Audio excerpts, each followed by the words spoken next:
ये देखो विनोद पाल हास्पिंग के कवि, काय का प्रेम, कविता पढ़ के मोहल्ले में लौटे, पहलवान जी मिल गए, एक सवाल किया, बोले विनोद बता प्रेम और इश्क में क्या फर्क होता है? एक शब्द हिंदी का, एक शब्द उर्दू का, साफ साफ बता दिया, मोहब्बत का अंतिम संस्कार। बोले बता प्रेम और इश्क में क्या फर्क होता है? विनोद बोले पहलवान जी, जो आप अपनी बहन से करते हैं वो प्रेम है, और जो मैं आपकी बहन से करता हूं आसविन का कवि हो गया। हरियाणा तो देखिए बहुत ही वो जमीन है जहां पर दुनिया की पहली कविता पढ़ी गई, श्रीमद् भगवत गीता, जैसा कि बताया सौरभ ने। और हरियाणा के लोग वैसे भी बहुत चतुर होते हैं। आपके यहाँ क्या चलता है मुझे नहीं मालूम, मैं कानपुर की एक घटना बताता हूं, आज के नौजवानों के प्रेम की स्थिति क्या है। बहीन बात सुनना साहब, इंजीनियरिंग कॉलेजों में इम्तिहान चल रहा था, मैडम ने कॉपी बांटी लड़के लड़कियों को, पर्चा नहीं आया। अब मैडम परेशान, क्या करें?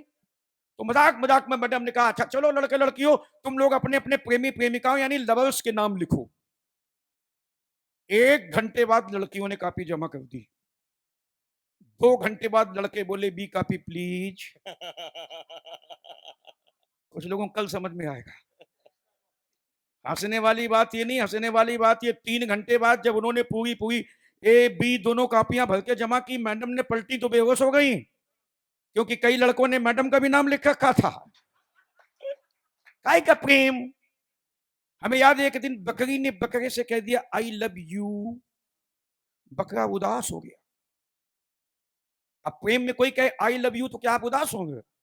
क्यों उदास हो गया? बात समझ में आ जाए तो समर्थन करना। बकरी बकरे से बोली आई लव यू, बकरा उदास। बोले अब कहने का क्या फायदा, कल तो बकरीद है। सही समय से जिंदगी में प्रेम उतरे तो फलता फूलता है। मैं किसी पार्टी का नहीं हूं, लेकिन एक बात गंभीरता से कहता हूं। महावीर जयंती के अवसर पर महावीर जी के चरणों में खड़े होकर कहता हूं, उत्तर प्रदेश में कुछ भी हो, लेकिन सही मायने में मुझे सफलता इसलिए दिखाई पड़ रही है कि हमारे यहाँ की सरकार महावीर स्वामी के बताए हुए रास्ते पर चलना शुरू किया उसने। हम शाकाहारी लेके चल रहे हैं, बूचड़ खाने बंद हो रहे हैं, ये शाकाहारी का रास्ता। एंटी रोमियो चल रहा है, ये सम्मान प्रतिष्ठा और अहिंसा का रास्ता। सारे शिक्षक, अधिकारी, मंत्री अपनी अपनी संपत्ति के ब्यौरा दें, ये साफ सफाई, सत्य और अच्छे आचरण का रास्ता महावीर स्वामी ने यही तो मुझे रास्ता दिखाया। काश आप एक बार ताली बजा के आशीर्वाद दीजिए उस सरकार को कि इस रास्ते पर चले ताकि सफलीभूत हो। लेकिन साहब समय की सीमा है, स्थितियां हैं, बहुत सारी बातें हुई, छोटी छोटी बातें करता हूं। नोटबंदी का मसला बहुत उठा। नोटबंदी में लंबी लंबी लाइनें लगी बैंक के पीछे। हमें घटना बताते हैं, स्टेट बैंक में 6:30 बजे सुबह लंबी लाइन। एक आदमी आया पीछे से, आगे घुसने की कोशिश की, उसको पकड़ लोगों ने पीछे देखा।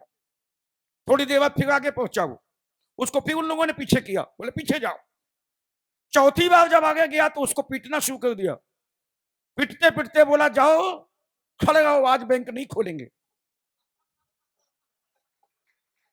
अगला आदमी बैंक खोलने आया था।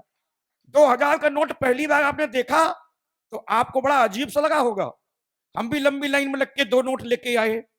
शाम को पत्नी से झगड़ा हो गया, पत्नी आई मेरे पास तमतमाती हुई, बोले लॉटरी कब से खेलनी शुरू कर दी? मैंने कहा लॉटरी खेलता हूं। बोले तुम्हारी जेब से 2 टिकट मिले, फाड़ के फेंक दिए। हमने बेवकूफ 3 घंटे लाइन में लगने के बाद 2 नोट मिले थे, फेंक के फेंक दिए। और एक व्यंग सुनना कि नोटबंदी के अगले दिन, सुनना यार, नोटबंदी के अगले दिन जैसे ही निकलकर मैं सड़क पे आया, एक भिखारी ने अपना कटोरा आगे बढ़ाया। एक भिखारी ने अपना कटोरा आगे बढ़ाया। मैंने बड़ी शान से उसको 500 रुपए का नोट टिकाया। मैंने बड़ी शान से उसको 500 रुपए का नोट टिकाया। 500 का नोट देखकर भिखारी तैस खा गया, कुछ ज्यादा ही गुस्से में आ गया, कुछ ज्यादा ही गुस्से में आ गया। अगले ही क्षण उसने मेरी औकात को आईना दिखा दिया।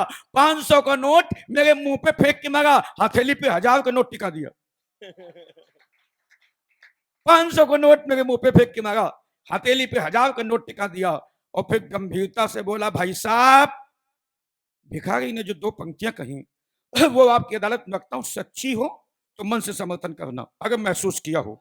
भिखारी बोला, भाई साहब नोटबंदी को लेकर मुझे तो केवल एक बात समझ में आई है कि नोटबंदी नोटबंदी नहीं, ये आजादी की दूसरी लड़ाई है, आजादी की दूसरी लड़ाई है। भाई वाह वाह वाह वाह। उत्तर प्रदेश के नेताओं के बारे में कहा गया, साहब चुनाव के बारे में बहुत छोटी छोटी टिप्पणियां करता हूं, 1-1.5 मिनट में 3-4 टिप्पणियां, आपको आनंद आ जाएगा।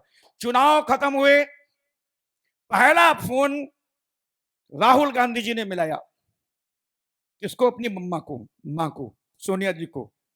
बोले मम्मा सपा को भी निपटा दिया। मेन बात समझना। बोले मम्मा सपा को भी निपटा दिया, अब तो कहो कि अच्छा काम किया, अब बताओ किसको निपटाऊं? कोई काम ना हो तो चिंतन करने के लिए थोड़ी देर बैंकॉक चला जाऊं, चिंतन करने के लिए। दूसरा फोन माननीय मोदी जी ने मिलाया राहुल को। बोले गेट गेट गेटेस्ट यू, चुनाव में जो सहयोग किया उसके लिए थैंक यू। ये रिश्ता फिर निभाना, 20 से 19 में फिर आना। एक मुद्दा बहुत चला, वो गुजरात के गधे, गधा पचीसी चली तो सच मानिए, व्यंग सुनना महीन, सच मानिए वो गधा शब्द दिमाग में बैठ गया। सौरभ भाई, हम दूसरे घर में टीवी देख रहे थे बैठे, ऑफिस में, मैं दैनिक जागरण से जुड़ा हूं, ऑफिस में बैठे टीवी देख रहा था, गधा गधा पचीसी गधा पचीसी। घर आया तो एक घटना हो गई, गधा पचीसी सुन के जैसे मैं घर आया, बेटे को शैतानी करते हुए पाया तो मैंने उसे हड़काया और गुस्से में इडियट नॉनसेंस गधा कह के बुलाया। कहते थे इडियट नॉनसेंस गधे नहीं कहना चाहिए, हमने कहा तो हमने भुगता। सुनना, इडियट नॉनसेंस गधा कह के बुलाया तो बेटे का दिमाग भन्नाया, बोले पापा आप अपनी औकात में रहा करें, हमें गधा नहीं गधे की औलाद कहा करें। तालियां कमजोर हो गई आपकी। बहुत अच्छी, बहुत अच्छी। हमें गधा नहीं गधे की औलाद कहा करें। और व्यंग सुनना, उसकी अनुशासनहीनता देखकर मैं थोड़ी देर अपने आप में खो गया। मुझे थोड़ी देर के लगा कि जैसे मैं मुलायम सिंह हो गया, जैसे मैं मुलायम सिंह हो गया, जैसे मैं मुलायम सिंह हो गया। ये बड़े लोगों के आचरण आते हैं, ऐसे आते हैं। नाम लिया गया राहुल जी का, कहा कि राहुल जी कैसे कैसे नेता, अजीब अजीब प्रयोग, जेब फाड़ के चले आए, टेलीविजन पे फटी हुई जेब दिखाई लोगों को। अब अगर 35 करोड़ की गाड़ी में चलने वाले आदमी की जेब फटी हो तो फिर आप समझ सकते हो स्थितियां क्या होती हैं।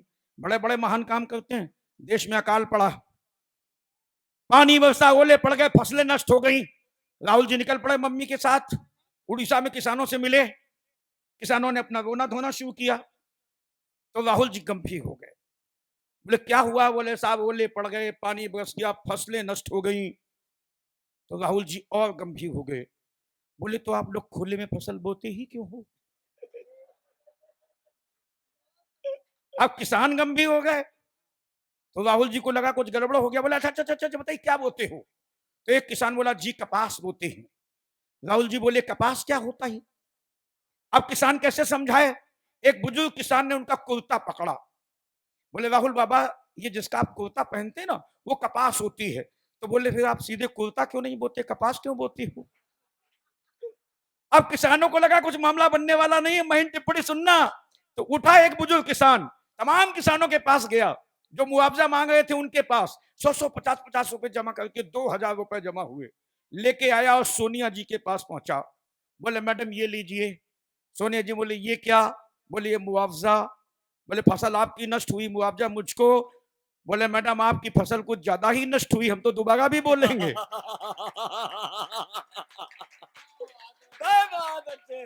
होता है सब। और मैडम तो उनसे आगे, हिंदी सीखी आज तक नहीं बोल पा रही और कहती है हिंदुस्तान का नेतृत्व करेंगे। आजादी की लड़ाई से लेके अन्ना हजारे तक के जितने भी आंदोलन हुए, आप इस पर ताली बजाइए कि उसकी भाषा हिंदी बनी। और मैं जानता हूं जिसे हिंदी नहीं आती वो देश का नेतृत्व तो नहीं कर सकता। कैसी हिंदी उनकी भाषण देना शुरू किया। भाइयों वो जो हमारी पार्टी में एक अल्पसंख्यक नेता गुलाम नहीं आजाद हैं, पीए ने तुरंत टोका, बोले मैडम गुलाम नहीं आजाद नहीं, गुलाम नबी आजाद। मैडम बोली सही पकड़े हैं। अब भाषण आगे बढ़ाया उन्होंने, अभी जो हम लोगों ने एक नर्मदा योजना चलाई है। पीए ने फिर पकड़ा, बोले मैडम नर्मदा नहीं नर्मदा योजना। बोले सही पकड़े हैं। और तीसरी बार तो कमाल ही कर दिया, लोग ठाके लगाते रहे, भाषण खत्म, आप भी ठाके लगाना। तीसरी बार कमाल कर दिया, बोले अभी अभी जो हमारे देश में एक नया राज्य तेल लगाना बना है।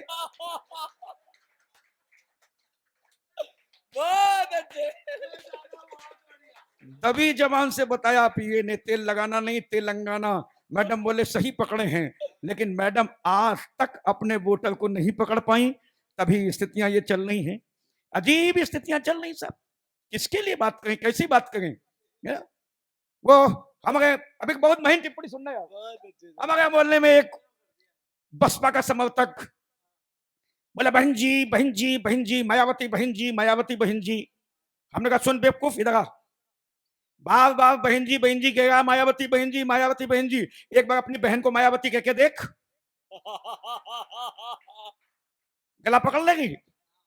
और सपा की कितनी बुराई करूं, एक बहुत महीन टिप्पणी सुनना, आपको समझ में आ जाएगा तो आनंद आ जाएगा आपको।